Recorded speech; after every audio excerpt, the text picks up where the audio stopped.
Howdy, folks. I'm fixing to tell y'all about Texas, nicknamed the Lone Star State. I'm particularly fond of these. I pulled them out of a place on Midgard called Texas. Don't mess with Texas? That's the message. I'm Walker, and I'm Texas Ranger. I mean, anything for Salinas.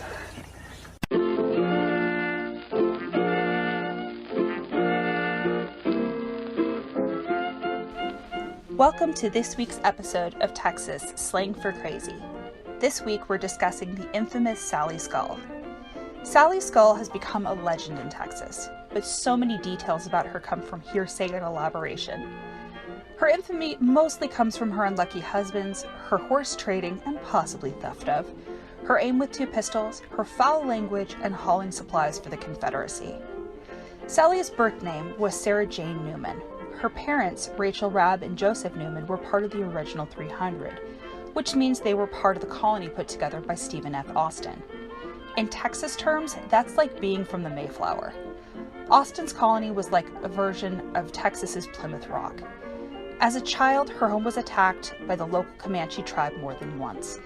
The Texas settlers may have sort of forgotten that the land actually belonged to someone else. Rumor has it, Sally's mother once cut off the toes of a local Comanche with an axe when he was standing at their front door, and then burned pillows in the fireplace to smoke a couple of the local tribe hanging out in the chimney. In short, Sally came from a family that did not mess around. Survival was key for the Newmans.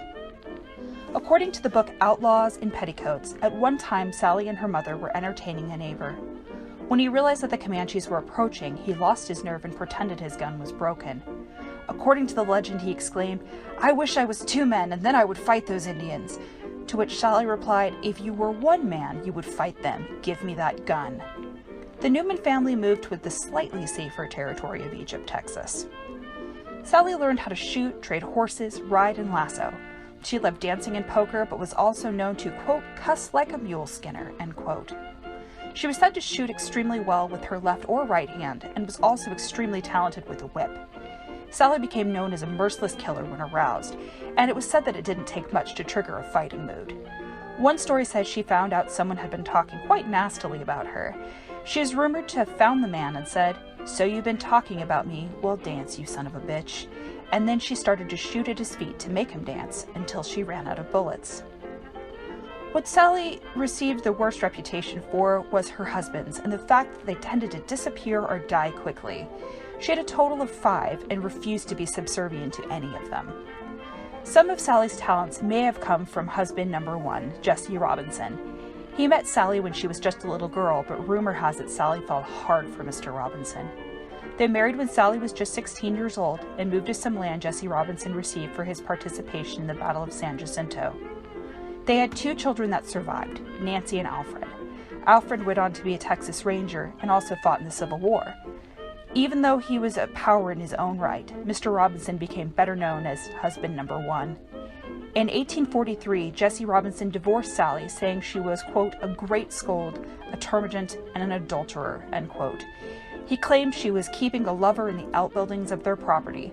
Sally countersued, saying he was extremely cruel, wasted her inheritance, and should be made to pay back her dowry in full. She eventually left town with her 2 children. There are some accounts that say she was only able to take Alfred with her, but history isn't 100% clear on this. What is known is that the same year she and Robinson divorced, Sally married George H. Skull, who was a gunsmith known for being a gentle man. The Skulls lived on land Sally inherited from her father. However, this place wouldn't last long because Robinson came after Sally due to custody of the children. The Skulls sold their land, gun tools, and farm equipment. Sally petitioned for sole custody of Nancy, but the court refused. So she kidnapped Nancy and put both her and Alfred in a convent school in New Orleans. Jesse Robinson followed, kidnapped his children from the convent school, put them in a different convent school before Sally pulled them out and put them into a 3rd convent school. George Skull vanished in 1849. When asked what happened to him, Sally just said he was dead. People tended to be more scared of Sally than finding out what actually happened to George. With her 3rd husband, Doyle, he disappeared as well. There are 2 stories as to what might have happened to him. The first is that he ambushed his wife, but she killed him first. The second is that they were both drunk as skunks in Corpus Christi and spent the night in a hotel, When Doyle couldn't wake her, he said to have poured a pitcher of cold water on her head, and she grabbed a pistol and shot him by accident. There's also a couple other stories, including him drowning with a team of oxen rather than displeasing Sally by losing these oxen. So, judge what you will. In 1855, she married husband number 4, Isaiah Watkins. She left him 5 months later because it is listed in court records that he beat her and dragged her nearly 200 yards, probably with a horse. She was able to provide that he was living with another woman named Juanita, so the courts let her leave on the grounds of cruelty and adultery. Sally began making journeys across the Mexican border to run horses, usually bringing wild mustangs back and selling them in New Orleans. She did get into trouble a time or two and once was jailed for about a week. She was also rumored to have taken a few of her neighbors' animals from time to time. During the Civil War, she began to run cotton from the South to Mexico, where it was then sent off to Europe. On the way back, she brought military supplies and weapons. If she wasn't carrying a holstered 6-shooter, she was hiding 2 French pistols in her skirts. Speaking fluent Spanish really helped her get through the day. Her horse, Redbuck, became almost as legendary as Sally Skull. He was draped in a Mexican silver saddle and was said to be the only one who could keep up with Sally. Sally was at the top of her infamy when she married her last husband, the much younger 21-year-old Christoph Hordsdorf, who was nicknamed Horsetrough. One day, Sally and her husband rode out, but only he rode back, saying she had simply disappeared. A drifter reported that when traveling over the prairie, he found a shallow grave with a boot sticking out of the ground. There was no proof that the woman in the grave was Sally, but Horsetrough supposedly inherited her estate anyhow. At the time, she was up on various criminal charges, so there's a chance she may have used this as an escape route. According to Hordsdorf's grandson, there was never actually any evidence he had married Sally Skull in their family records, so that one's a little bit up in the air. Thank you for listening to this week's episode. We'd like to thank you Outlaws and Petticoats by Anne Ruff, which is a great book, legendsofamerica.com for their article on Sally Skull, and Textbook History Notebook blog, which is fantastic.